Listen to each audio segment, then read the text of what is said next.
TV मराठीवरती आपल्या सर्वांचं स्वागत। आपण पाहत आहात बिग टीव्ही मराठी। मी तृप्ती कदम। पाहूया आजच्या ठळक घडामोडी। सांगली जिल्हा परिषदेत स्वीकृत सदस्यपदी महादेव हिंगमिरे यांच्या नावाची चर्चा। शिवसेनेच्या प्राबल्यामुळे निवडीची शक्यता।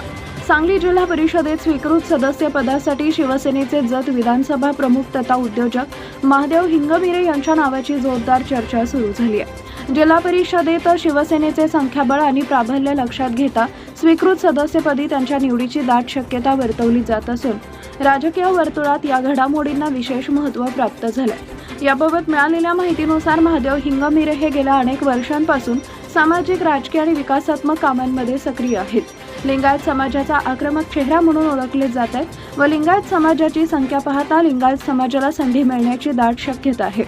तसेच शिवसेनेच्या माध्यमातून त्यांनी जत विधानसभा मतदारसंघात संघटन मजबूत करण्यासाठी सातत्याने प्रयत्न केले असून सध्या ते जत विधानसभा प्रमुख म्हणून जबाबदारी सांभाळतात। महादेव हिंगमिरे कुटुंबाची राजकीय व सामाजिक परंपरा ही उल्लेखनीय मानली जाते। गत जिल्हा परिषद निवडणुकीत त्यांची कन्या प्राची महादेव हिंगमिरे यांची बनाळी जिल्हा परिषद निवडणूक त्यांनी लढवली होती। अत्यंत चुरशीच्या लढतीत त्यांचा अल्पमतांनी पराभव झाला होता। या निवडणुकीनंतरही त्यांनी मतदारसंघाशी संपर्क कायम ठेवत विविध सामाजिक उपक्रमांमध्ये सहभाग नोंदवला आहे। महादेव हिंगमिरे यांच्या कुटुंबाची ग्राम पातळीवरील नेतृत्वाची परंपरा देखील जुनी आहे। त्यांच्या आजोबांनी सन 1954 मध्ये वाळेखिंडी गावचे सरपंच म्हणून काम पाहिले होते।